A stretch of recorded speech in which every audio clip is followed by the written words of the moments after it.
The north wind had teeth, and it chewed on the bones of the Wyoming territory. It was a lonely sound, a high, thin whistle that scraped across the plains and found every crack in the walls of Jacob Callahan's small cabin. The year was 1886, and winter had come early, dusting a mean, meager layer of snow over land already scorched and broken by a summer drought. The grass was the color of old straw, and the fence posts Jake had spent a month driving into the hard earth stood like dark, crooked teeth against the vast, unforgiving white of the sky. From his window, Jake could see the whole of Whisper Creek, which was not much to see. There was a church with a spire that looked too proud for such a humble place, a saloon whose doors never seemed to close, a post office that doubled as a general store, and a handful of other ranches like his own, scattered so far apart they looked like lonely ships on a frozen sea. It was a place a man came to disappear, or to start over. Jake was trying to do both, and failing miserably at the second. In his arms, a tiny bundle of flannel and fury squirmed and wailed. Rose, she was 2 months old, smelled of milk and despair, and had a cry that could peel the bark from a lodgepole pine. It was a sound that had been the center of his world since his Mary had gone, a sound that drilled into his head and hollowed out his heart. He rocked her, his large, calloused hands clumsy and useless. He walked the length of the small room, the floorboards groaning under his weight, his boots whispering a hopeless shushing sound that did nothing. He was a good man with a horse, a decent man with a rope, and a fair man with a branding iron. He knew the language of cattle and the moods of the sky, but this tiny, screaming creature was a mystery written in a language he could not read. He had tried everything. He had sung the one lullaby he could remember, his voice a low, rumbling baritone that only made her cry harder. He had tried warming her milk, holding the tin bottle so close to the stove's open grate that the nipple had scorched and smelled of burnt rubber. He had wrapped her tighter, loosened her blankets, held her against his chest where she could hear the frantic, unsteady beat of his own heart. Nothing worked. Guilt was a physical thing, a heavy stone in his gut. Mary would have known what to do. Mary would have hummed a sweet tune, her touch gentle and sure, and this terrible sound would have softened into a sleepy sigh. But Mary was gone, taken by the same fever that had brought Rose into the world, and all he had left of her was this child he could not comfort.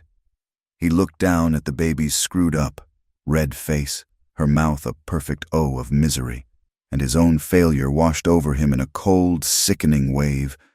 He was 30 years old and felt 100. He was a widower, a father, and a fraud. A few hundred yards away, in another small cabin that sat even more isolated than his own, Lark Monroe lit a second lamp. The wind rattled her window panes, and she pulled her shawl tighter around her shoulders. She had been trying to read, to lose herself in the quiet poetry of Mr. Longfellow, but it was no use. The sound carried across the frozen expanse between their properties, a thin, persistent thread of infant sorrow that tugged at something deep inside her. She knew who lived in the Callahan place, a new man, a widower. They said in town. She had seen him from a distance, a tall, broad-shouldered man who moved with a heavy-limbed weariness, and she had heard about the baby, a new baby, without a mother. Lark was 22, the new school teacher, and she was acutely aware of her position in Whisper Creek. She was alone, unmarried, and therefore an object of intense curiosity and speculation. In a town this small, a woman's reputation was a delicate thing, as fragile as a skim of ice on a water trough. It could be shattered by a single misplaced word, a glance held too long, a visit made at the wrong hour. To cross the field to a single man's house in the dead of night was not just unwise, it was ruinous. She stood by the window, her breath fogging the cold glass. The crying went on, raw and desperate. It was a sound of pure need, of a pain too big for a body so small. It scraped at her own memories, of her own mother, lost to pneumonia when Lark was just a girl. She remembered the helplessness, The silence in the house afterward.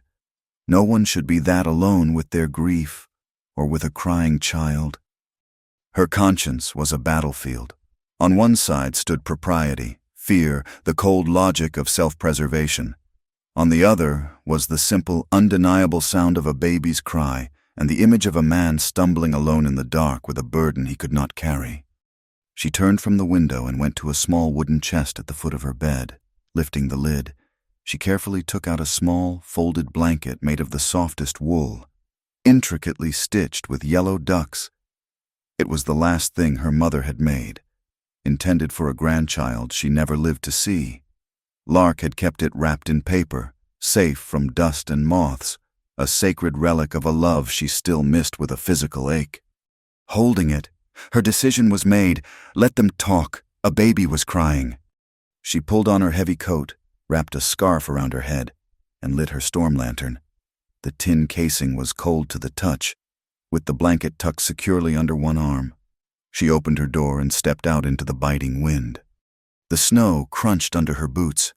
The lantern cast a small dancing circle of light around her, making the darkness beyond seem even bigger and more absolute. The wind whipped her skirts and tried to steal the breath from her lungs. She kept her head down, her eyes fixed on the distant, flickering light in Jacob Callahan's window. The fence between their properties was made of rough split rails. It was not high, but in the dark and the snow, it felt like a significant barrier. For a moment she hesitated, the wind screaming in her ears, filling her head with doubt. This was the boundary. Crossing it was a choice, and choices had consequences. Then, from the cabin, the baby's cry rose again, sharper this time, a shriek of utter exhaustion. Lark gathered her skirts, found a foothold, and climbed over. She knocked on his door, her knuckles numb with cold. The sound was small against the howl of the wind. She waited, then knocked again, louder this time. The door opened a crack, spilling the warm, yellow light of the cabin onto the snow. Jacob Callahan stood there, filling the doorway. He looked worse than she had imagined. His hair was uncombed, sticking up in wild tufts. Dark circles lay like bruises beneath his eyes, and his flannel shirt was stained with milk. He stared at her, not with suspicion, but with a kind of dull, exhausted bewilderment, as if she were a ghost conjured by the storm. "Miss Monroe," he asked, his voice rough with disuse. "Mr. Callahan," she said, her own voice steady despite the frantic beating of her heart. "I heard the baby. I thought, perhaps, I might be of some help." He just stared at her, as if he could not quite process her words. Behind him, Rose let out another heartbreaking wail. That sound, at least, was a language they both understood, without waiting for a more formal invitation. Lark stepped past him, into the warmth of the cabin. The room was small and sparsely furnished, but it was clean. A fire glowed in the cast-iron stove, the air thick with the smell of wood smoke, kerosene, and sour milk. Rose was in his arms, her tiny body rigid with distress. Lark set her lantern on the table and unwound her scarf. She held out her hands. "May I?" He looked from her face to her outstretched hands, then down at the screaming child. He hesitated for only a second before gratefully, carefully, transferring the wailing bundle into her arms. The moment Rose was in her arms, Lark began to move, a slow, rocking sway from side to side. She hummed, a low, tuneless sound deep in her throat, the kind of sound that is felt more than heard. "There now, little one," she murmured, her voice soft and calm. "There now. It is all right." Rose did not stop crying immediately, but the frantic, panicked edge of the sound began to soften. The rigid little body relaxed almost imperceptibly against her shoulder. Lark walked the floor with the same slow, swaying rhythm, her cheek resting against the baby's downy head. She breathed in the scent of him, of wood smoke and clean sweat, that clung to the baby's blanket. "What have you tried?" she asked quietly, her eyes on the child. "Everything," he said, his voice a ragged whisper of defeat. He ran a hand through his hair, leaving it in even greater disarray. "She will not stop. I think she is hungry, but she will not take the bottle. I made it warm." He pointed to the tin bottle sitting on the edge of the stove, dangerously close to the heat. Lark walked over and touched the side of the bottle. It was hot, not warm. "The milk is likely too hot for her," she explained gently, "and sometimes the nipple gets hard when it is too near the fire." She looked around the kitchen.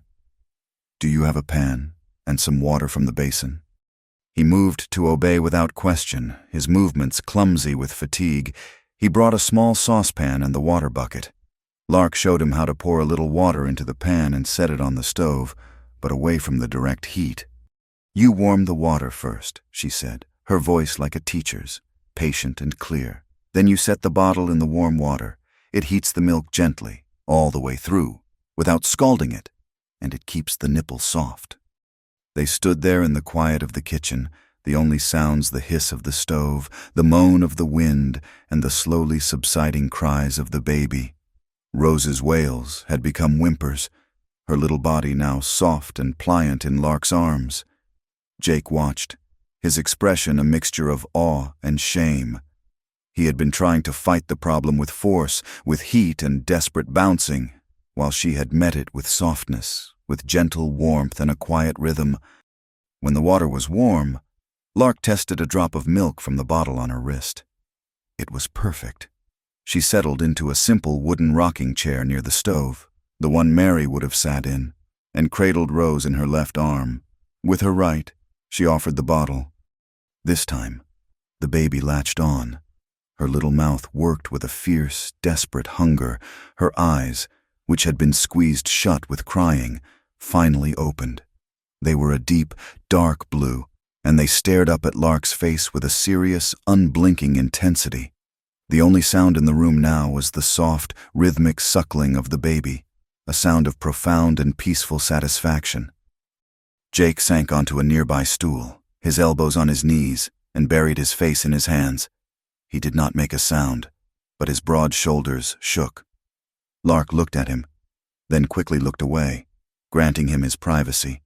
She focused on the baby, on the small hand that had come to rest on her finger, the tiny fingernails like perfect, miniature shells. She had done it. She had quieted the storm. She had crossed a line, and now here she was, in the middle of the night, in a widower's kitchen, feeding his child. She could already hear the whispers. Imagine the looks. But as she looked down at the peaceful nursing baby, and then at the broken man on the stool, she found she did not care. After a few minutes, he lifted his head. His eyes were red-rimmed, but he was composed. "Thank you," he said, the words simple and heavy with meaning. "I did not know what else to do." "Anyone would have done the same," she said, though she knew it was not true. "No," he said, shaking his head, "not anyone." A comfortable silence fell between them. Lark laid the sleeping baby against her shoulder and gently patted her back until a small bubble of air escaped. Then she carefully unfolded the wool blanket she had brought, the one with the yellow ducks, and wrapped it snugly around Rose, tucking it in just as her own mother had taught her. She stood and, with infinite care, placed the sleeping baby in the wooden cradle near the hearth. For the first time in what felt like an eternity, the cabin was filled with a peaceful quiet. A fragile thread, woven from desperation and compassion, now connected the three of them in the warm, kerosene-scented air. It was a thread so thin the slightest tension could snap it. Lark knew this. She knew she should leave now, slip back across the frozen field to her own solitary cabin, and pretend this night had never happened. But she also knew. As Jacob Callahan looked at her with ingratitude so profound it was almost painful to see, that something had fundamentally changed. A fence had been crossed, and in a place like Whisper Creek, you could never be certain you could ever truly cross back. She was aware of the forces gathering just out of sight, of men like Silas Vane who saw land and not the people on it, of relatives like Margaret Hale who valued honor more than happiness, and of a town that fed on whispers. The quiet in this room was a temporary peace, a brief sanctuary before a different kind of storm. That first night did not repeat itself, yet it laid a new path between the two cabins. a faint trail in the snow packed down by a single set of footprints. Lark did not come again in the dark. Instead, she began to appear in the pale, fading light of late afternoon. Just as the sun gave up its weak struggle against the horizon and the world turned a deep and lonely blue, she would arrive quietly, a basket over her arm, her face bundled in a woolen scarf against the ever-present wind. Her help was a practical, unspoken thing. She never announced her intentions. She would simply enter the warm, close air of the cabin, unwrap herself from her layers, and observe. She watched the way Jake fumbled with the bottle, his large fingers struggling with the small rubber nipple. One afternoon, without a word, she took it from him, produced a pin from the lapel of her coat, and cleared the tiny hole that had become clogged with hardened milk. "It draws tight when it is clean," she said, her voice low and instructional. "He has to work for it, but not so hard he gives up." She showed him how to check the flow on the back of his hand. It was a language of small, quiet lessons. She taught him how to hold Rose, not like a fragile porcelain doll he was afraid of breaking, but with a firm, confident pressure that made the baby feel secure. She showed him how to place a hand behind the wobbly, uncertain neck, how to feel for the delicate bones there and support them. He was a quick study. His hands, which could break a horse or drive a nail with a single, perfect blow, learned a new kind of gentleness. They learned to swaddle, to fold the corners of a blanket into a snug embrace that soothed the infant's flailing limbs. He learned that a baby's cry was not a single note of misery, but a complex song with different meanings. There was the sharp, insistent cry of hunger, the fretful, weary cry of tiredness, and the piercing shriek of a gas bubble trapped in a tiny belly. Lark brought over a small, leather-bound notebook and a sharpened pencil. Together, they sat at his rough-hewn table while Rose slept in her cradle, and they created a schedule, a time for feeding, a time for sleeping. It was a simple grid of lines and hours, but to Jake, it was a map out of a wilderness of chaos. It gave his days a shape, a rhythm that was not dictated by panic. In return, he worked. He found a new purpose for his hands beyond the brute force required to run a ranch. In the slivers of time when Rose was quiet and the cattle were fed, he took himself to the small barn that leaned against the wind. Using pine wood he had cut and seasoned himself, he began to build a rocking chair.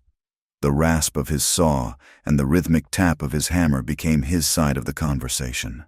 The scent of fresh-cut pine shavings filled the cabin, a clean, sharp smell that cut through the lingering aroma of sour milk.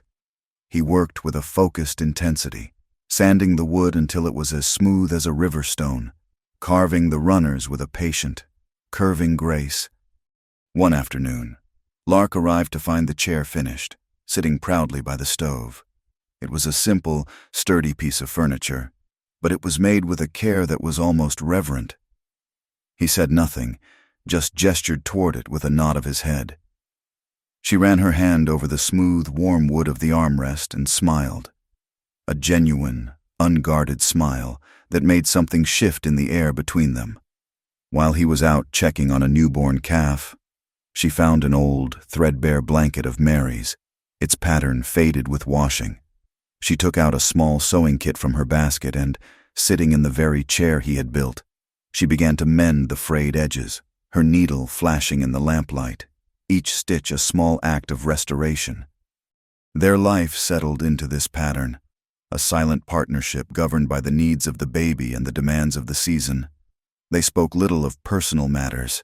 Their language was in the quiet creak of the new rocking chair on the floorboards, the smell of damp wool drying by the fire, the shared glance over a sleeping child. It was an intimacy born not of romance, but of necessity and a deep, mutual respect. It was as solid and as real as the hard, frozen ground beneath their feet. But the land itself was a relentless adversary. The Wyoming winter did not coddle. The wind was a blade that flayed the skin and drove the cold deep into a man's bones. At night, Jake would lie awake, listening to the lonely howls of coyotes, their voices carrying on the wind, a hungry sound that made him think of his vulnerable calves. More than once, He had to pull on his boots in the dead of night, grab his rifle, and go out into the freezing dark, leaving Rose alone in her cradle for a few terrifying minutes, a prayer on his lips that she would not wake and cry while he was gone. His well froze solid. Each morning began with the back-breaking work of chopping through a foot of ice with an axe, the shards flying up to sting his face. His back ached with a deep, persistent pain from splitting cords of firewood, the shock of the axe handle jarring him from his wrists to his shoulders. Sleep was a luxury he could not afford, and exhaustion became a constant companion, a dull hum beneath the surface of his thoughts. He moved through his days in a fog of weariness. His world shrunk to the immediate tasks of feeding his child, feeding his cattle, and keeping them all from freezing to death. And then there was the town. Whisper Creek was a place that survived on equal parts grit and gossip. Words traveled faster than a horse could run, spreading from the sober pews of the church on Sunday morning to the ringing anvil of the blacksmith's forge on Monday afternoon. The sight of the schoolteacher, a young, unmarried woman, making her way to the widower Callahan's ranch each day, was a story too good not to tell. The whispers were never said to Lark's face. They were felt, like a change in the air pressure before a storm. They were in the way Mrs. Gable, the postmaster's wife, would purse her lips when Lark came in to collect her mail. They were in the sudden silence that fell over the men gathered at the general store when she stepped through the door. The story twisted as it traveled. Her afternoon visits became nightly trysts. Her compassion was painted as cunning, her help as a calculated plan to trap a lonely man. Lark held her head high. She met every sideways glance with a calm, direct gaze. She answered their thinly veiled questions about poor Mr. Callahan with a polite and unshakable dignity, but inside, the whispers coiled like a snake in her stomach. She knew how precarious her position was, how little it would take for the school board to deem her an unsuitable influence on the town's children. One afternoon, the Reverend Miller paid a visit to her small cabin. He was a kind man, with a gentle face and eyes that held a genuine, if weary, concern for his flock. He sat at her small table, a cup of tea steaming in his hands, and he spoke of the weather, of the lessons she was teaching the children, of the hardships of the winter. Then, his gaze softened, and he came to the true purpose of his visit. "My dear Miss Monroe," he began, his voice low and paternal, "you have a good heart, a charitable heart. Your assistance to Mr. Callahan and his child is a testament to your Christian spirit." He paused, choosing his next words with care. "But this is a small community.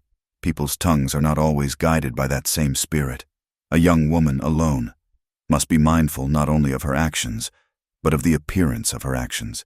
For your own sake, and for the sake of your standing here, I would gently advise you to maintain a certain propriety." He was not accusing her. He was warning her. His words were a quiet confirmation of all her fears. The boundary she had to walk was becoming finer, more treacherous. She thanked him for his concern, her voice betraying none of the turmoil inside her. She assured him she understood. After he left, she sat alone in the growing twilight, the cabin silent around her. The wind pressed against the walls, a lonely, mournful sound. She had only wanted to help. She had seen a need and she had met it, as simply and directly as she knew how. But in doing so, she had stepped into a story that was not her own, a story being written by the whispers and suspicions of others. Later that night, by the light of a single kerosene lamp, she opened the small journal she kept locked in her trunk. Dipping her pen in the inkwell, she smoothed the clean white page with her hand. For a long while she simply sat, the pen hovering over the paper. Then, in her neat, careful script, she wrote, "Helping is not overstepping, but sometimes the boundary is only a wooden fence." The whispers in Whisper Creek had a source, a spring from which they flowed and gathered bitter strength. That spring was a man named Silas Vane. He was not a rancher. His hands were soft, his boots polished to a high shine that seemed to defy the mud and dust of the territory. He dealt in futures, in maps and deeds and the relentless march of the railroad. He saw the Wyoming landscape not as a home, but as a grid of parcels, each with a price.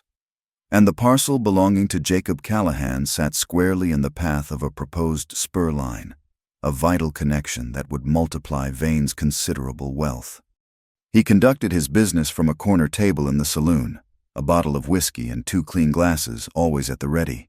His preferred companion was a man named Elias Caldwell, the deputy county clerk. Caldwell was a thin, reedy man with a perpetually damp upper lip and eyes that shifted restlessly, always gauging the mood of the more powerful man across the table. He was a collector of information, a peddler of influence, and for the right price, a weapon. "The man is stubborn," Vane said one evening, swirling the amber liquid in his glass. The light from the saloon's lanterns glinted on his gold ring. "I made him a fair offer. More than fair for a piece of drought-stricken scrubland." "He has the child to think of," Caldwell offered, his voice obsequious. "A man with a new baby puts down roots. He thinks of legacy." Silas Vane took a slow sip of his whiskey. He had no interest in legacy, only in acquisition. Legacy requires a steady hand. It requires a man of sound mind and stable home. From what I hear, Callahan's situation is anything but stable. He looked at Caldwell, a cold, meaningful gleam in his eyes. A man who cannot manage a single infant, who requires a young, unmarried woman to come to his home at all hours to keep his life from falling into ruin. That does not sound like a steady hand to me. Caldwell understood immediately. He leaned forward, his voice dropping to a conspiratorial whisper. "The talk is everywhere. Mr. Vane, they say the schoolteacher, Miss Monroe, is practically living there. It is not a respectable arrangement." "No," Vane agreed, a slow smile spreading across his face. "It is not. It is the sort of arrangement that might make a judge question a man's fitness as a father, the sort of thing that might make a family with a better claim step in." He set his glass down with a soft click. "The Hales, for instance, his late wife's people. Good, solid family. I have had dealings with them. They value their name." The plan was as simple as it was cruel. Vane, a longtime patron of the Hale family, would plant the seed of concern. He would water it with Caldwell's officially sanctioned rumors, and Margaret Hale, Mary's older cousin, would be the one to harvest the result. Margaret was a woman driven by a rigid sense of propriety and a fierce pride in her family name. The thought of her cousin's child being raised in what she considered squalor, by a clumsy cowboy and his unchaperoned helper, was an offense to her. Silas Vane did not need to push her hard. He merely had to point her in the right direction and let her own self-righteousness do the rest. The first volley came in the form of a letter. It arrived on the weekly post, and Jake stood in his kitchen turning the crisp, expensive envelope over in his hands. He recognized Margaret's precise, spidery handwriting. He read the letter twice, his jaw tightening with each line. It was filled with suffocating condolences, followed by a series of pointed questions disguised as concern. Was the baby thriving? Did he have adequate help? Was it true that he was relying on the charity of a young woman with no connection to the family? The letter ended with a chilling offer if the burden was too great. She would be more than willing to take Rose back to Cheyenne, to raise her in a proper home, to preserve the child's connection to her mother's family. It was not an offer, it was a threat. That night, as he rocked a sleeping Rose in the chair he had built, he felt a prickle of unease on the back of his neck. He glanced at the window, but saw only his own reflection in the dark glass. He stood and walked to the door, opening it a crack and peering out into the moonless night. He saw nothing but the vast, empty darkness, heard nothing but the wind. But the feeling lingered. He was being watched. He began checking the ground around his cabin each morning, and on 2 separate occasions. He found a single, deep boot print in a patch of snow that was not his own and was too large to be Lark's. The pressure began to build inside him, a silent, crushing weight. He was fighting battles on every front, against the cold, against the coyotes, against his own grief and incompetence, and now against this invisible enemy who sought to take the one good thing he had left. He found himself looking at Lark with a new, desperate calculation. The town was whispering about them. What if he gave them something real to talk about? What if he asked her to marry him? The thought was a betrayal. It was a betrayal of Mary's memory, to replace her so soon, and for such a cold, practical reason. And it was a profound insult to Lark. She was a good, kind woman who had offered him help out of the decency of her heart. To ask her to chain her life and her reputation to his sinking ship, simply to silence gossip and fend off a legal challenge, felt like the most profound form of selfishness. He could not use her as a shield. He would not. Yet as he looked at Rose's face, so peaceful in sleep, a desperate voice inside him whispered, "What would you not do to keep her?" Lark felt the change in him. She saw the new tension in his shoulders, the dark, haunted look in his eyes when he thought she was not looking. She felt the scrutiny of the town like a physical touch, and the Reverend's warning echoed in her mind. The joy she had found in helping, in bringing order and peace to this small, chaotic household, was beginning to be eclipsed by a gnawing anxiety. Was her presence making things worse for him? Was she, by her very kindness, providing ammunition to those who wished him harm? She wrestled with her own conscience. Her career, her independence, her quiet, ordered life, all of it was at risk. But the thought of abandoning Jake and Rose, of leaving them to face this storm alone, was unbearable. She had crossed that fence, and her heart had followed. The crisis came to a head one afternoon when Jake returned from a trip to town to buy feed. His face was a grim, pale mask. Caldwell was at the store, he said, his voice low and tight. He did not look at her. He stood by the stove, rubbing his frozen hands together. He asked after Rose, asked if she was getting proper supervision. Lark stopped her mending, the needle still in her hand. The meaning was clear. This was no longer just gossip. This was the law, circling. They are building a case. Lark, he said, finally meeting her eyes. His were filled with a bleak despair. Vane wants my land. Margaret wants my daughter, and they are going to use you to get them. He took a breath, and for a second, she saw the desperate proposal flash in his eyes. He opened his mouth, then closed it, shaking his head as if to clear it of a terrible idea. "I cannot ask," he started, then trailed off, unable to finish. She knew what he could not ask. And in that moment, seeing his struggle, his refusal to use her even in his darkest hour, her own path became clear. She would not retreat. She would not be used as a weapon against him. She would change the battlefield. "Then we must change the story they are telling," she said, her voice calm and firm, a sudden clarity cutting through her fear. He looked at her, confused. "What story?" "The story of the lonely schoolteacher and the grieving widower," she said, standing up. "We will give them a different one, a better one." She walked to the window and looked out at the small, sturdy barn where he had built the rocking chair, its roof heavy with snow. An idea, bold and unexpected, took shape in her mind. "You said the old sheep pen is empty. You repaired the roof." "Yes," he said, still not understanding. "It is dry. I store hay in it."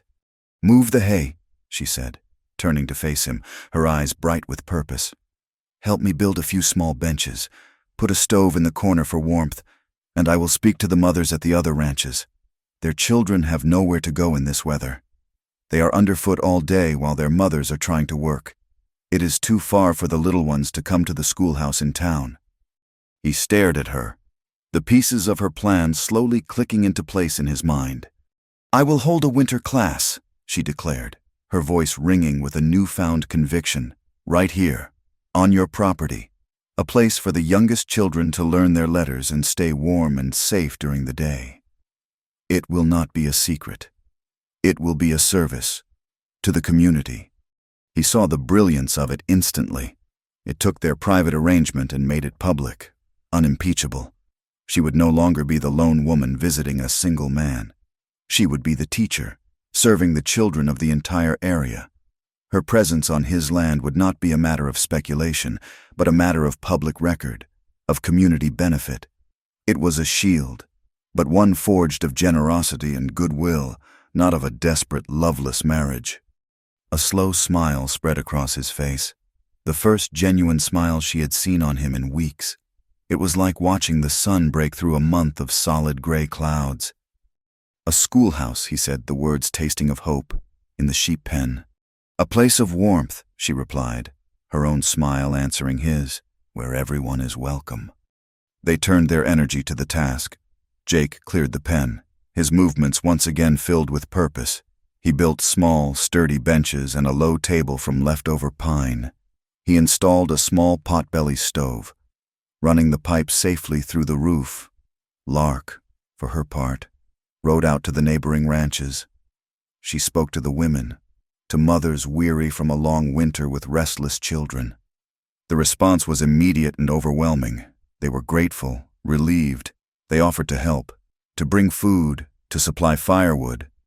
In turning outward, in transforming their private struggle into an act of public service, they had found a new strength. They had not silenced the whispers, but they had answered them with a chorus of children's laughter. The small, renovated sheep pen, smelling of fresh sawdust and wood smoke, became a beacon of warmth and light in the cold, hard winter, a defiant answer to the darkness that sought to close in around them. The school in the sheep pen was a fragile success, a small bubble of warmth and learning held against the vast, indifferent winter. But nature in Wyoming was a jealous god, and it did not suffer such defiance for long. The change came without warning. One morning, the sky, which had been a pale, washed-out blue, began to darken from the west, the color of a deep bruise. The wind, which had blown steadily from the north for weeks, fell silent. An unnerving stillness settled over the land, and the air grew heavy, tasting of iron and distant ice. Jake, who was outside mending a harness, stopped his work and lifted his head, sniffing the air like an animal. He had seen skies like this before, in the high country. It was the precursor to a storm that did not just pass through but settled in, a storm that could bury a man and his works under a mountain of white. "Lark," he yelled, his voice sharp with an urgency that made her heart jump. She came to the door of the sheep pen, where 5 small children were tracing letters on slate boards. "What is it?" "A blizzard," he said, his eyes scanning the horizon. "A bad one. It is coming fast," he pointed. "Get the children's things. We need to get them home now. There is no time." But there was not. Even as he spoke, the first flakes began to fall. They were not the gentle, wandering flakes of a normal snowfall, but small, hard pellets of ice that stung the skin. The wind returned with a sudden, violent roar, a physical blow that rattled the door of the pen and tore at the roof. Within minutes, the world outside the windows dissolved into a churning, blinding vortex of white. The ranches of the other children miles away were now as unreachable as the moon. Panic, cold and sharp, tried to find a purchase in Lark's heart, but she pushed it down. She looked at the small, frightened faces turned up to hers, their eyes wide in the gloom. She was their calm. She had to be. Jake burst through the door, a blast of snow and wind following him in. He was already covered in a fine white powder. "The herd is scattering," he said, his voice strained over the scream of the wind. "The new calves will not survive this in the open. They will drift with the wind and pile up in a ravine." He looked from the children, to Rose, sleeping in a makeshift bassinet in the corner, and then to Lark. The dilemma was a brutal one, written plain on his face. His livelihood, his entire future in this place, was being driven away by the storm. "The creek," he added, his voice grim. "The ice on the bridge was already cracking this morning. If I do not go now—" He did not need to finish. She understood. "Go," she said, her voice steady and sure, a gift of confidence she gave to him. "I will take care of the children. We will be safe here." For a moment, he hesitated. He was asking her to stand against the full fury of a Wyoming blizzard, to be responsible for the lives of 6 children, including his own. It was a weight no man had a right to ask a woman to bear, but the look in her eyes was not one of fear. It was one of strength. He saw in her the same unyielding grit that had allowed her to cross the fence that first night. "The root cellar," he said, his voice a low, urgent command. Under the main cabin. It is the safest place. There is wood for the stove down there, and blankets in the chest by the door. Do not stay in here. This barn will not hold." He went to the bassinet and looked down at Rose, his face a mask of love and anguish. He touched her cheek with one rough finger. Then he turned and looked at Lark. He did not say thank you. He did not say be safe. He just looked at her. And in that look was a depth of trust that was more binding than any promise. Then he was gone, swallowed by the white chaos. The roar of the storm grew louder, a hungry, living thing that clawed at the walls of the sheep pen. The small stove in the corner fought a losing battle against the cold that seeped through every crack. Lark knew Jake was right. They could not stay. "All right, children," she said, her voice bright and cheerful, a deliberate lie against the fear in the air. "We are going on an adventure. We are going to be pioneers in an underground fort." She bundled them into their coats and hats, her hands quick and efficient. She tied a length of rope from the oldest boy's waist to the youngest girl's, creating a small, human chain to ensure no one was lost in the few yards between the barn and the cabin. She swaddled Rose tightly, tucked her inside her own heavy coat, and with a deep breath, she opened the door. The force of the wind nearly knocked her off her feet. The snow was a solid, moving wall. She could not see the cabin, but she knew the way. She held the end of the rope and led her small, frightened flock into the storm, one slow, deliberate step at a time. The journey took only a minute, but it felt like a lifetime. The root cellar was a dark, cold space, but it was blessedly quiet. The roar of the wind was muffled down here, a distant, angry rumble. The air smelled of damp earth, potatoes, and cold stone. Lark lit the storm lantern she had brought from the pen, and its golden light pushed back the shadows, revealing a small, secure haven. Working quickly, she stuffed old rags and burlap sacks into the cracks around the cellar door. Blocking the drafts, she found the pile of wood and soon had a small, cheerful fire glowing in the little stove that was used for keeping the stored vegetables from freezing. She opened the chest Jake had mentioned and distributed the thick wool blankets, wrapping the children in warm cocoons. They huddled together, the fear still clinging to them. The storm was a monster outside their door, and they were small and helpless against it. Lark knew she had to banish the monster. She sat them all down in a circle on a pile of empty sacks, the lantern in the center. "Now," she said, her voice dropping to a conspiratorial whisper, "I will tell you a story of the great, growling wind bear who lives in the mountains." She held up her hands, and in the flickering light of the lantern, her fingers became dancing shadows on the rough stone wall. "The wind bear is very lonely," she narrated, her shadow fingers creating the shape of a lumbering beast, and when he gets lonely he roars, just like the sound you hear now. He is not angry, he is just calling for a friend. The children watched, mesmerized. The terrifying, impersonal roar of the storm was transformed. It was no longer a threat, but the voice of a character in a story. Lark wove a tale of the clever little shadow rabbit who was not afraid of the bear, who danced and played in the wind, teasing the great beast until his roars turned to rumbling laughter. The children giggled, their fear melting away in the warm, magical glow of the lantern. They were deep in the story when it happened. There was a sudden, violent crack from above, followed by a tremendous, shuddering impact that shook the very ground beneath them. The cellar walls groaned, and a shower of dust and dirt rained down from the ceiling joists. The children screamed, the spell broken. The monster was real again. Lark looked up. A large, dark crack had appeared in the thick timbers of the ceiling. A giant pine tree, heavy with snow and weakened by the wind, had fallen against the cabin, its weight threatening to crush their small sanctuary. As she had scrambled to her feet to calm the children, her foot had twisted on a loose stone, and a searing, white-hot pain shot up her leg from her ankle. She bit down hard on her lip to keep from crying out, the coppery taste of blood filling her mouth. "It is all right," she said, her voice strained but steady, pushing through the waves of pain. "It is just the wind bear, giving the house a big hug. He wants to come in and hear our story." Her ankle throbbed with a sickening rhythm, but she ignored it. She settled the children again, her calm a fragile shield against their renewed terror. She checked the crack in the ceiling. It seemed to be holding, for now. The hours that followed were the longest of her life. She kept the fire fed, told more stories until her throat was raw, and sang songs until her voice was a hoarse whisper. One by one, the exhausted children drifted off to sleep, curled up in their blankets like small, hibernating animals. Rose slept peacefully in her bassinet, untroubled by the storm. Finally, only Lark was awake.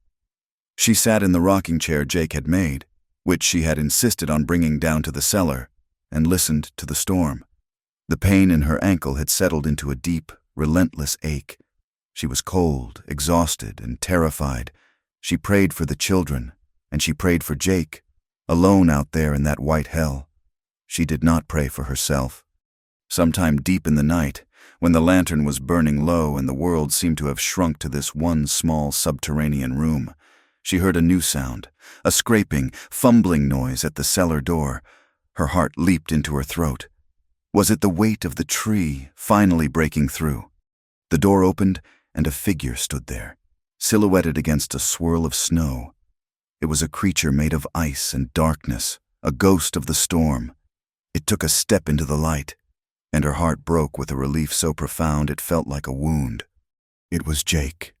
His eyebrows, his mustache, the brim of his hat were all thick with frozen snow. His coat was a sheet of ice. He swayed on his feet with an exhaustion so complete it seemed a miracle he was still standing. He looked at the scene before him, at the sleeping children, at the warm fire, at her. His eyes, sunken in his head, were filled with a raw, unbearable gratitude. He took another step, and she saw that his hands, raw and chapped, were bleeding from several small cuts. He did not speak. He walked past her to the corner where Rose's bassinet sat. He stood over it for a long moment. Then he reached down with his battered hands and gently, so gently, he lifted his daughter. He held her against his chest, cradling her head. He looked down at her sleeping face, a look of fierce, protective love etched on his features. And then he smiled. It was not a large smile. It was the slightest upward curve of his lips, a small crack in the frozen mask of grief and exhaustion he had worn for months. But it was real. It was a smile that reached his eyes, and it held all the warmth that had been missing from his world. It was the first time she had ever seen him truly smile, and it was the most beautiful thing she had ever seen. He looked over at her, still holding Rose, and the smile remained.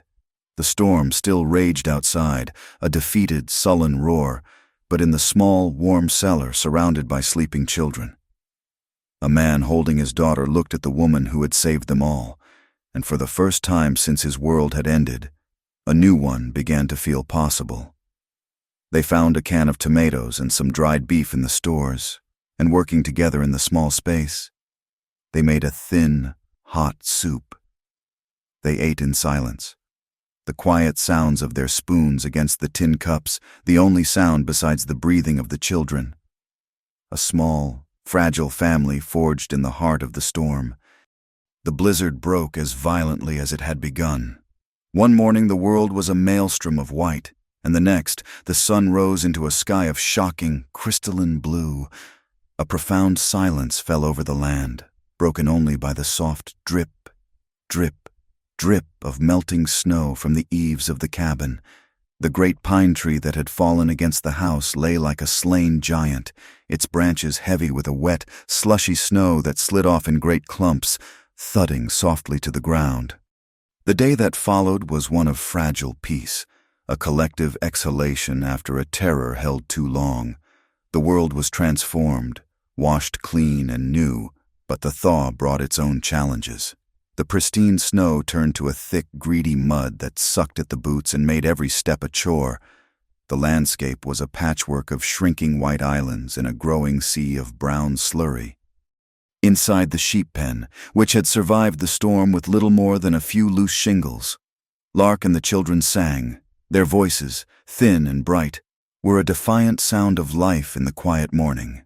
Lark's ankle, tightly wrapped in a bandage Jake had fashioned from a clean flour sack, sent a dull, throbbing protest with every movement, but she ignored it. She moved with a slight limp, leaning on a sturdy branch Jake had carved into a makeshift crutch, her face serene. Outside, Jake worked with a steady, relentless rhythm. The storm had wreaked havoc on his fences, snapping posts and tangling wire. He moved through the mud, his breath pluming in the cold air, setting new posts, stretching the cold wire until his hands were raw and numb. With every post he drove into the soft earth, he felt as if he were rebuilding his world, making it solid and secure again. He had lost a dozen head of cattle, a blow that would take him a year to recover from, but he had not lost what was most important. Every so often, he would stop his work and listen, and the sound of the children singing would carry to him on the still air, and he would feel a warmth spread through his chest that had nothing to do with the exertion. Rose, bundled in her cradle near the open door of the cabin, babbled at the bright, unfamiliar sun, a happy, gurgling commentary on the new day. Around midday, a rider appeared, picking his way carefully through the mud. It was the Reverend Miller. He dismounted, his expression a mixture of concern and relief. "Mr. Callahan, Miss Monroe," he said, his eyes taking in the scene, the massive fallen tree, the mended fences, the makeshift schoolhouse from which the sounds of life spilled forth. "We have been praying for you all, the whole town."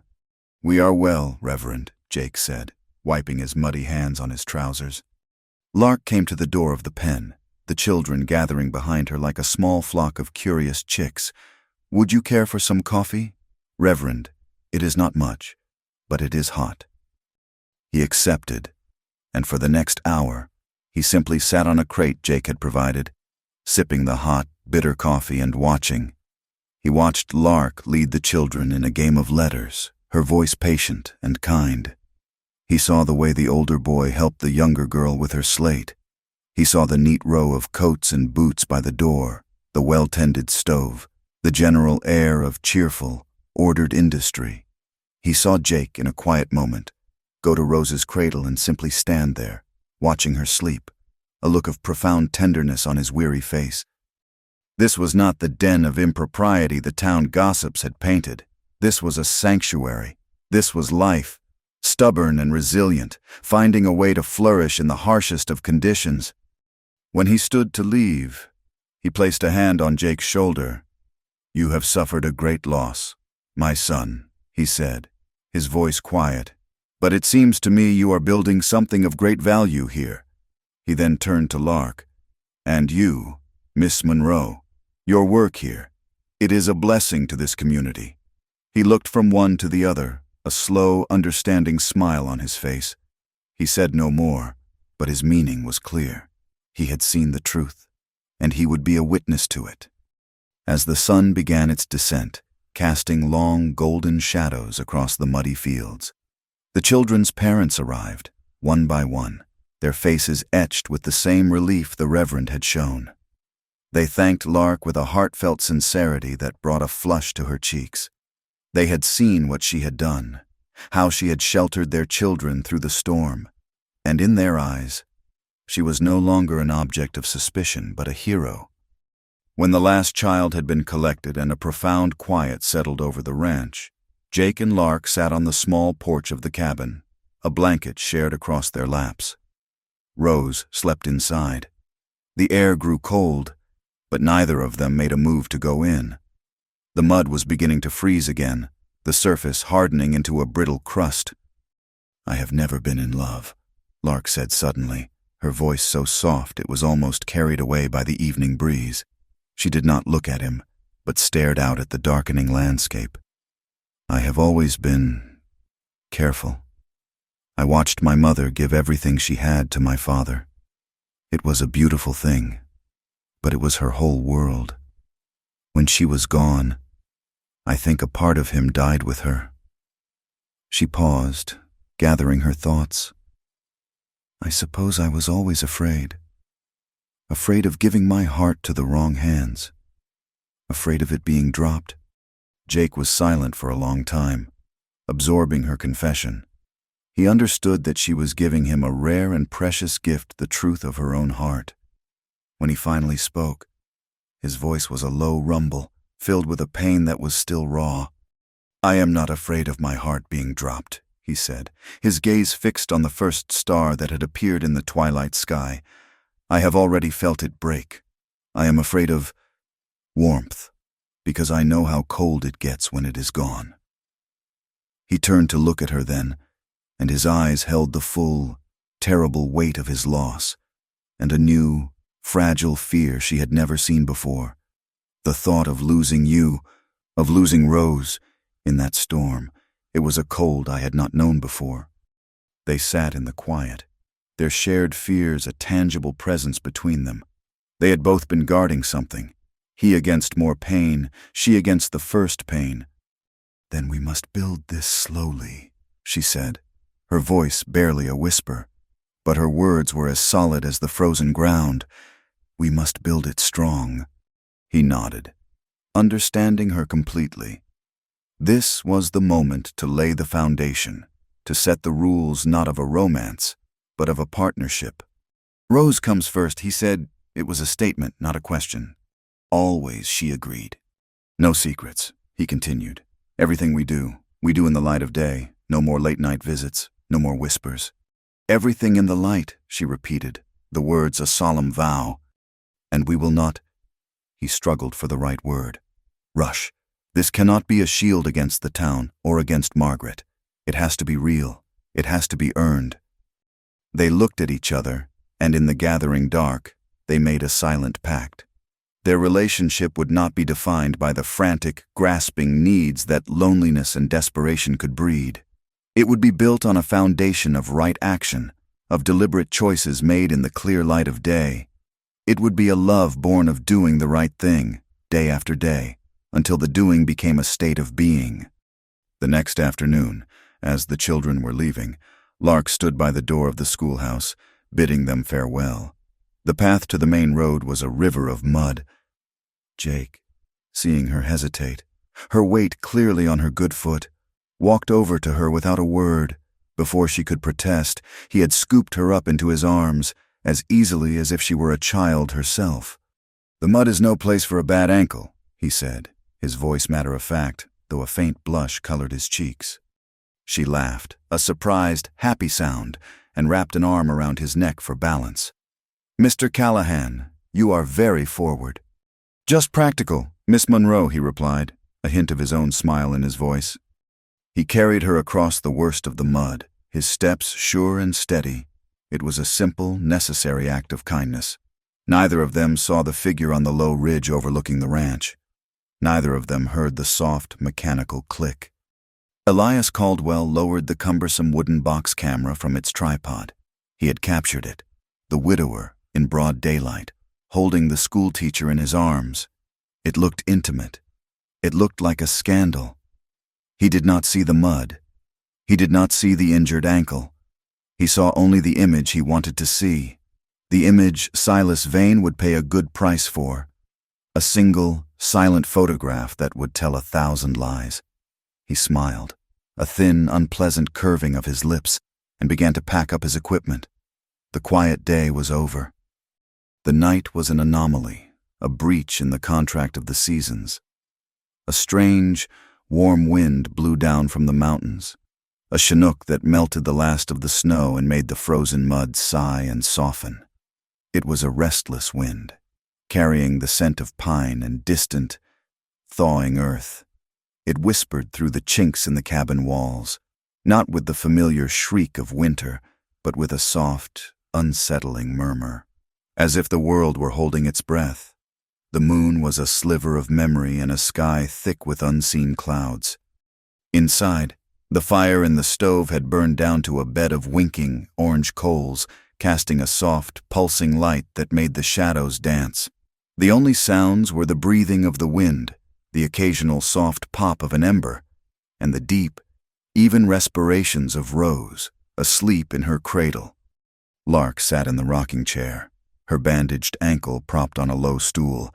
She had been mending one of Jake's shirts, but her hands had stilled in her lap. She was listening to the night, feeling its strange, feverish quality seep into her own bones. The door opened, and Jake came in, bringing a gust of the warm, pine-scented air with him. He did not slam the door against the cold, as he usually did.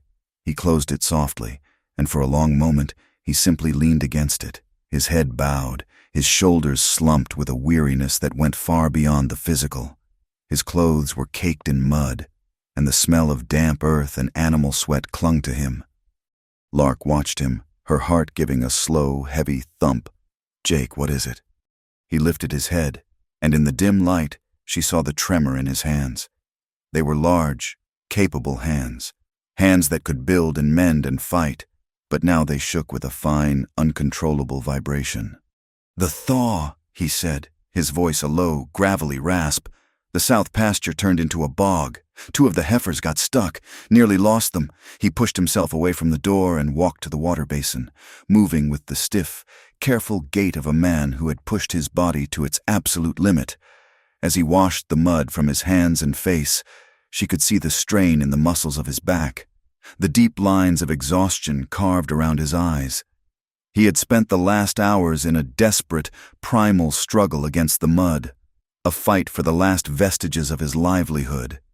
She rose, her limp more pronounced now that she was tired, and went to the stove. She poured him a cup of coffee that had been kept warm on the back of the range and carried it to him. He took it from her, and their fingers brushed. The touch was electric, a small spark in the charged quiet of the room. He drank the coffee in 3 long swallows, the hot liquid doing little to stop the shaking in his hands. He sat down heavily on the stool opposite her, his elbows on his knees, staring into the dying embers of the fire. The silence, stretched, filled with the murmur of the wind and the unspoken weight of all they had endured. He was stripped bare of his usual stoic defenses, his vulnerability a raw, open thing in the small room. Seeing him this way, so depleted and exposed, loosened something inside Lark. The careful walls she had built around her own heart, the fears she kept locked away, suddenly seemed thin and brittle. This man had faced down a blizzard to save his future, had just wrestled that future from a sea of mud, had never once asked her for anything but had accepted her help with a quiet, profound gratitude. He had earned a truth she had never given to anyone. "I am afraid," she said, her voice a near whisper. The words hung in the warm air, small and fragile. He looked up, his gaze slow and heavy. He thought she meant the storm, the land, the uncertainty of their lives. "We will be all right," he said. "I will rebuild the herd.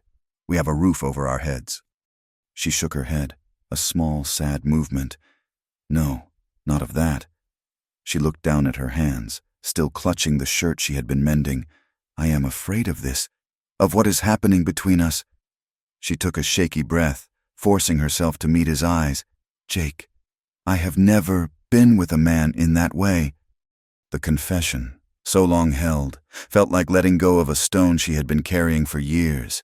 His expression did not change, but a new stillness came over him. He listened, giving her the full, unwavering force of his attention. "In a town like this," she continued, the words tumbling out now, soft and rushed, "a woman's reputation is all she has, especially a school teacher. I have seen the way they look at me, heard the whispers. I am so afraid of becoming a story, a sad story about a lonely woman and a widower that people tell on cold nights. I am afraid that that I will be that story for the rest of my life, that the warmth will be forgotten, and only the scandal will remain."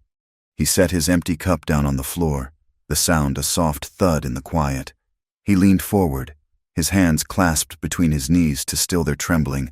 When he spoke, his voice was raw, but it was threaded with an absolute, unshakable sincerity.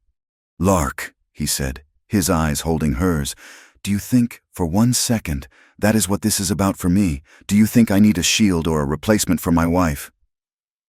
He shook his head, a fierce, definite motion.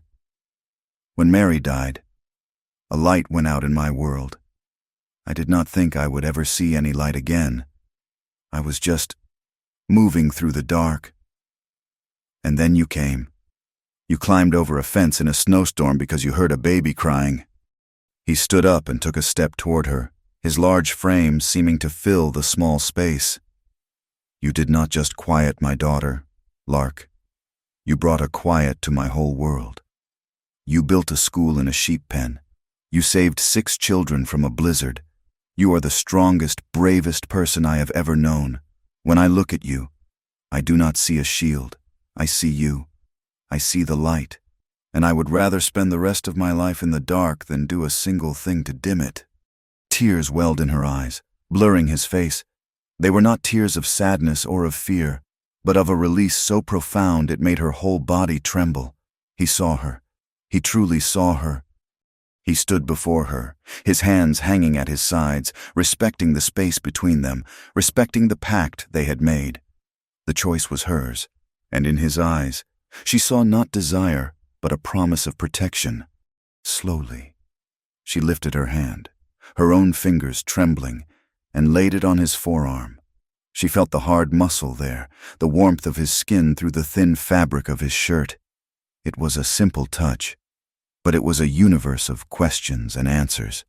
Then, her own fear and years of caution rising up like a ghost, she pulled her hand back, as if burned. She looked up at his face, at the raw honesty in his eyes, and all her fear dissolved into a single, simple need, a need to be seen, to be held, to be safe. She let out a breath she did not realize she had been holding, and the words came out on that breath, a sound that was less than a whisper, more than the air. Touch me again. It was a plea, but it was also a command. It was her consent, clear and adult and absolute. He did not reach for her body. He did not lean in to kiss her. He did what was truest. He closed the small distance between them, bent his head, and gently, reverently, pressed his forehead against hers. His skin was cold from the night, but a deep warmth radiated from him. She closed her eyes, and in the darkness, it felt as if their souls were touching. She could feel the faint tremor in him, the strength he held in check, the profound respect in his stillness. He whispered her name, and then he made his own vow, a promise that answered the one unspoken in her heart. "Darlin," he breathed, his voice a low, rough murmur against her skin. "I will never let your warmth fade." He wrapped his arms around her then, and she leaned into his embrace, her face pressed against the rough wool of his shirt. It was not a hug of passion, but of homecoming. It was a quiet, solid circle of strength and safety. They stood like that for a long, timeless moment, simply holding each other, 2 lonely souls finding a harbor in the strange, warm night. When he finally drew back slightly, he lowered his head and kissed her. It was a slow, tender kiss, unhurried and chaste. It was not a kiss that took, but one that gave, a kiss of promises made, of fears understood, of a long road to be walked together. It was a kiss that tasted of coffee and wood smoke and the faint, clean scent of the wind. And then, by a silent, mutual understanding, it ended. There was no fumbling, no awkwardness, no questioning. It was enough. For now, it was everything. They had not crossed the physical boundaries they had set. Instead, they had built a bridge between their hearts, a bridge founded not on the fleeting heat of a moment, but on the enduring strength of restraint and a shared promise to protect the light they had found in each other. The circuit judge arrived on a Tuesday, a man named Morrison with a face like a worn saddle and eyes that had seen too much foolishness to be impressed by any of it. He did not convene his court in the church, but in the saloon, a decision that seemed to say he understood that in the Wyoming territory. Justice was often a messy business best conducted near a bottle of whiskey. The room was cleared of its usual tables, and benches were dragged in from the church, creating a strange hybrid space that smelled of sawdust, stale beer, and sober piety. Jake and Lark sat on a bench near the front, a small island of isolation in a sea of curious faces. The entire town, it seemed, had turned out for the spectacle. Jake held Rose, who was wrapped in her yellow duck blanket and blissfully unaware of the storm gathering around her. Lark sat beside him, her back ramrod straight, her hands folded in her lap. She had dressed in her plainest, most severe dress, the dark gray wool a kind of armor against the stares. She felt 100 pairs of eyes on her, dissecting her, judging her. At a table to the right sat the opposition, Silas Vane, looking cool and impeccable in a tailored suit, his polished boots a stark contrast to the muddy floor. Beside him, Elias Caldwell shuffled papers, his face gleaming with a nervous, predatory sweat. And next to him was Margaret Hale, her face a rigid mask of grim determination. She refused to look at Jake, keeping her gaze fixed on the judge, as if she were the very embodiment of righteous justice. Judge Morrison banged a small wooden gavel on the scarred surface of the bar, and a grudging silence fell over the room. "This court is now in session," he announced, his voice a low growl that filled the space. "We are here to hear a petition for the temporary guardianship of the infant. Rose Callahan. Mr. Caldwell, you may begin." Caldwell stood, clearing his throat with a self-important little cough.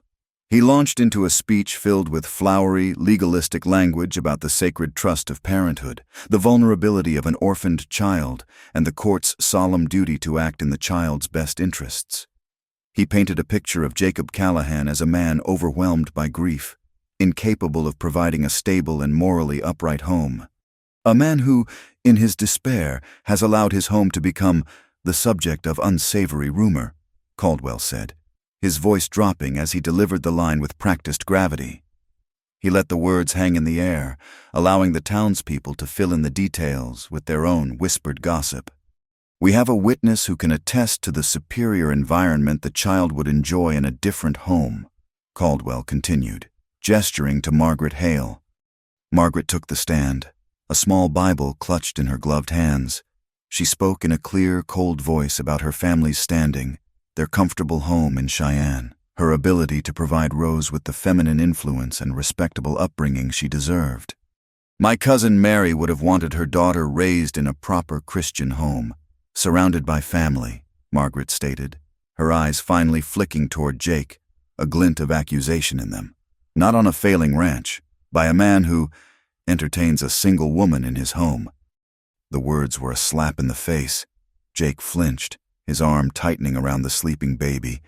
Lark felt a hot flush of shame and anger rise in her cheeks, but she kept her expression perfectly still, her gaze fixed on a knot in the floorboards.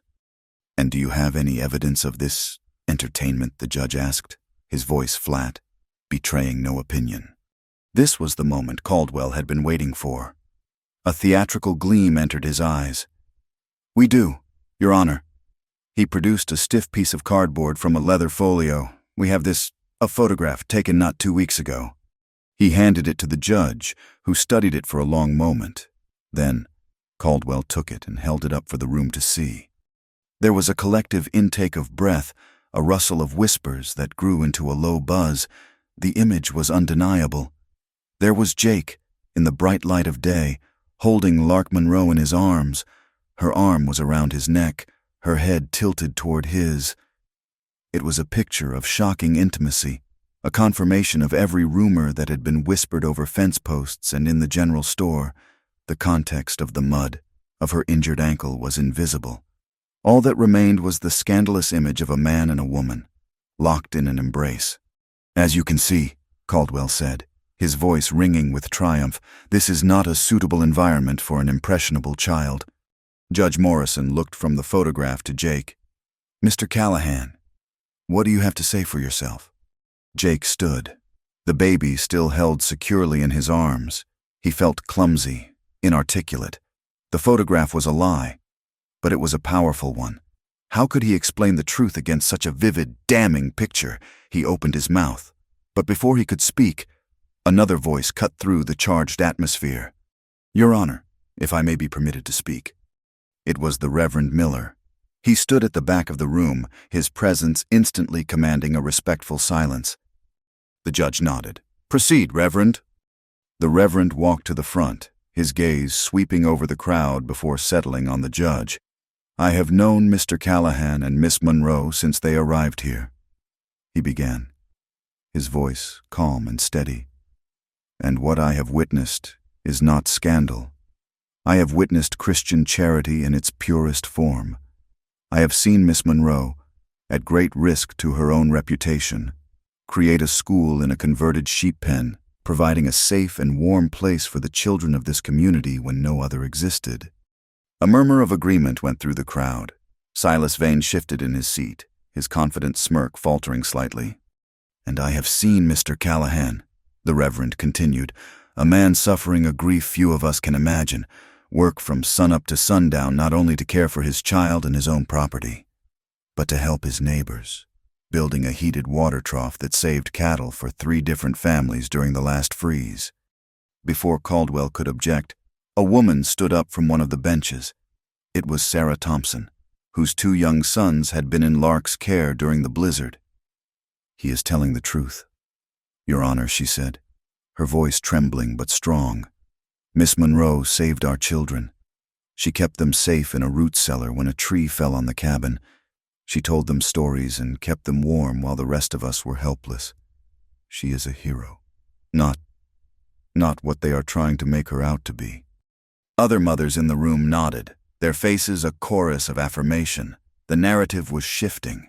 The whispers of scandal were being drowned out by a rising tide of gratitude. The judge looked back at the photograph in his hand, then at Lark. "Miss Monroe, the photograph appears to show Mr. Callahan carrying you. Can you explain the circumstances?" Before Lark could answer, another man stood. It was Dr. Adams, the town's physician, a man of few words and impeccable integrity. "I can, Your Honor," he said, his voice dry and precise. The judge nodded for him to approach. "I was called to the Callahan Ranch the day after the blizzard," the doctor stated. "Consulting a small notebook, I treated Miss Monroe for a badly sprained ankle, sustained, I believe. When the tree fell, I instructed her to stay off of it as much as possible to avoid further injury. Given the muddy conditions following the thaw, for Mr. Callahan to carry her across the yard would not only be a kindness, but a medical necessity to prevent a worse injury or infection." He closed his notebook. The photograph, which seconds ago had been a weapon, was now utterly disarmed. It was no longer proof of impropriety, but proof of decency. Elias Caldwell's face went pale. Judge Morrison looked at Silas Vane, his eyes cold and hard as river stones. "Mr. Vane, this petition seems to be built on a foundation of rumor and misrepresentation. Do you have anything further to add?" Vane was about to speak, to bluster his way through, when a man near the back of the room, a scruffy-looking ranch hand who worked one of the neighboring properties, suddenly shot to his feet. "I got something to say," he blurted out, his voice high with nerves. All heads turned toward him. "It is about Silas Vane," the man said, his eyes darting toward his employer. "Last summer, during the drought, my boss, old Mr. Abernathy, he would not sell his land to Vane. A week later, his whole winter supply of hay went up in flames, a total loss. Nearly broke him." "This is irrelevant," Vane snapped, rising from his chair. "Sit down, Mr. Vane," the judge growled. He turned to the ranch hand. "Continue." The sheriff said it was lightning, but it had not stormed in a month. The man stammered, gaining courage. "The next morning, I found a spot near the barn where the fire started. It smelled of kerosene, and I found a boot print in the dry dust." He paused, taking a deep breath. It was a fancy boot, not a working boot. It had a star pattern on the heel. I did not think nothing of it until today. I saw that same boot print in the mud outside, right where Mr. Vane tied up his horse. An audible gasp went through the saloon. Every eye in the room swiveled from the ranch hand to Silas Vane's polished, expensive boots. The judge stared at Vane, a long, damning silence filling the room. Finally, he slammed his gavel down. "This petition is dismissed, with prejudice. I am referring the testimony regarding the fire at the Abernathy place to the county sheriff for a full investigation." He then fixed his gaze on Caldwell and Vane. "And let me offer a word of warning. This court does not take kindly to being used as a tool for personal grudges or land acquisition schemes. You have wasted this court's time, and you have slandered the names of 2 good people. Tread very carefully from now on." It was over. A wave of relief so powerful it left Lark light-headed washed over her. It was as if she could finally breathe again. In the stunned silence that followed, Margaret Hale stood frozen. Her entire case, her entire sense of righteous purpose had crumbled to dust around her. Jake stood and walked toward her, holding Rose, the baby, now awake, looked at Margaret's stark, pale face, and then she turned, her little arms reaching out, her chubby fingers grasping for the familiar, safe presence beside her father. "Ma'am," Rose babbled, a soft, happy sound directed at Lark. That single, innocent word broke through Margaret's wall of pride. She looked at the child, her child, reaching for another woman, and for the first time, a flicker of profound, gut-wrenching shame appeared in her eyes. She saw not a scandal, but a bond. She saw love. She turned, her face crumbling, and hurried out of the saloon. Jake and Lark walked out into the cold, clean air, the townspeople parting for them with new looks of respect and admiration. They stood in the muddy street, the saloon door swinging shut behind them, leaving the drama and the whispers in the past. Jake shifted Rose to his other arm and looked at Lark, his face serious, his eyes holding all the turmoil and relief of the day. "Lark," he said, his voice low and rough, "what we have, it is not for them, it is for us." He took a deep breath, the cold air filling his lungs. He was not a man for fancy words. He was a man of action, of building things that last. "I want to build slow," he said, his gaze as steady and true as the distant mountains. "And sure, and I want to spend the whole winter and the summer and a lifetime learning how to keep you." It was not a question so much as a statement of intent, a blueprint for a future. It was the most beautiful proposal she could have ever imagined. She did not offer him a grand speech in return. She did not cry. She looked at him, at this good, steady man who had weathered every storm, and she gave him the truest answer she possessed. She smiled, a real, radiant smile, and she nodded her head, a single, solid, unwavering nod that held the weight of 100 winters and the promise of 1,000 warm summer days. Spring did not arrive in Whisper Creek. It seeped in.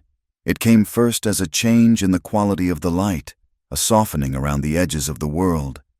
Then it was a sound, the musical trickle of water finding its way under the last gray sheets of ice. It was a smell, the sweet, clean perfume of damp earth waking from a long sleep. The prairie, for so long a brutal canvas of white and brown, began to blush with a faint, tentative green. The wind, no longer a blade, became a caress, carrying the drone of the first intrepid bees. Life, which had been a thing of grim survival, became a matter of gentle cultivation. One Saturday, Jake worked for hours at the entrance to his ranch. He set 2 sturdy new gateposts, and between them, he hung a wide plank of seasoned pine. He had spent the long evenings of late winter carving it with a patient, loving hand.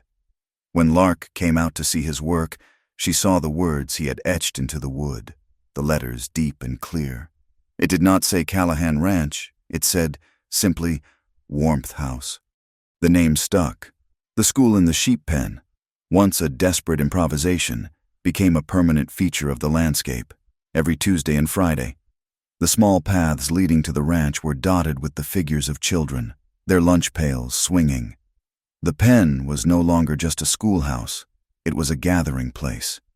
The mothers would come, too, bringing loaves of cornbread and pots of coffee. Sitting on the benches Jake had built outside while their children learned inside. They would talk and mend clothes and watch their little ones, their community a living, breathing thing forged in the crucible of the blizzard. Lark would read stories, her voice a calm and steady rhythm in the warm, sunlit afternoons, and the sound of children reciting their letters would mingle with the lowing of cattle in the nearby pasture. The ripples from the hearing in the saloon spread slowly, but they ran deep. News trickled in from Cheyenne that Silas Vane was the subject of a formal investigation by the territorial marshal. His grand plans for the railroad spur line were tangled in legal questions and the dark cloud of arson. He was a man diminished, his power checked not by a rival tycoon, but by the simple, inconvenient truth spoken by a nervous ranch hand. Elias Caldwell fared worse. His reputation as a man who could bend the law was shattered. He was seen now as a man who would break it for a price, and a clumsy one at that.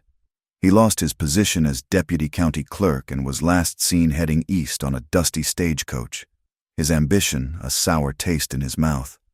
One afternoon in early May, as Lark was sweeping the floor of the schoolhouse after the children had gone, a lone buggy appeared on the road.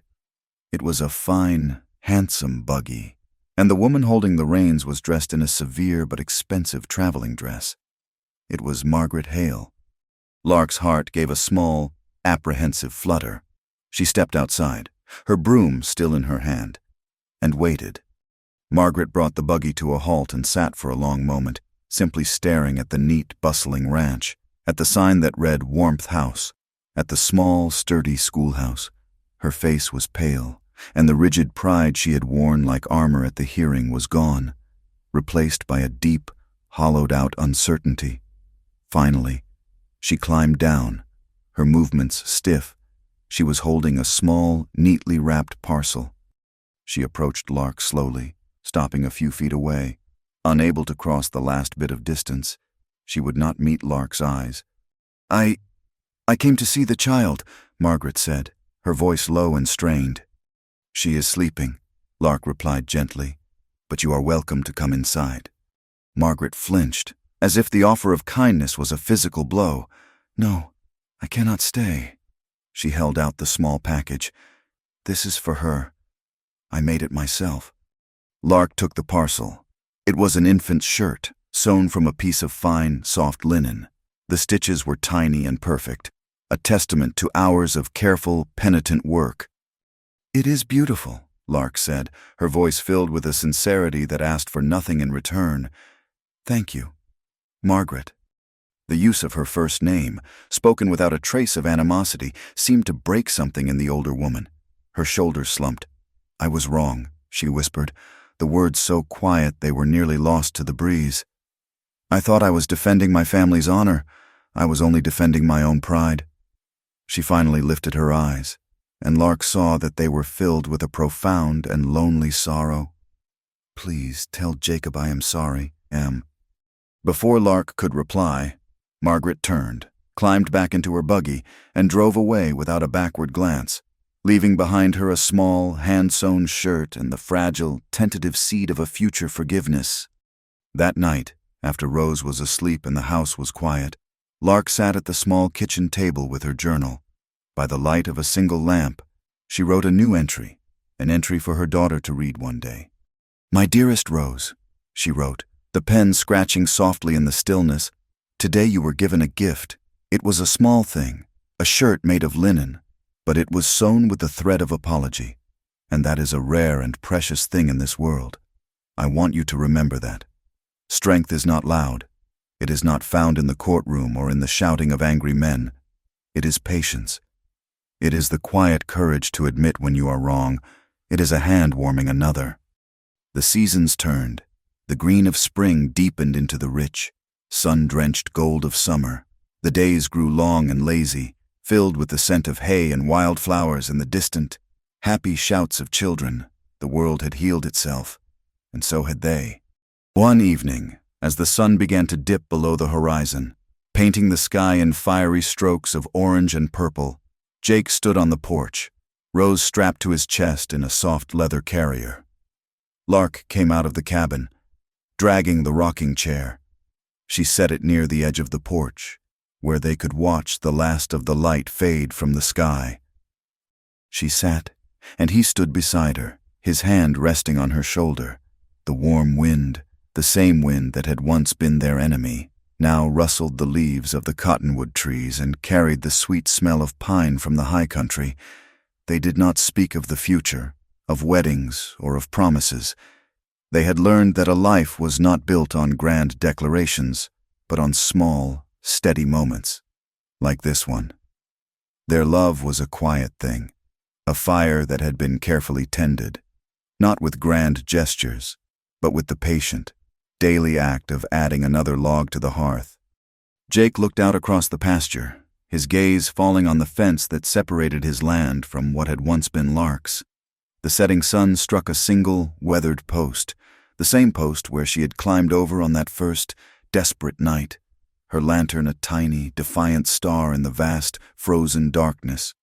He thought of that night, of the fear and the loneliness, and he looked at the woman beside him, and the child sleeping peacefully on his chest.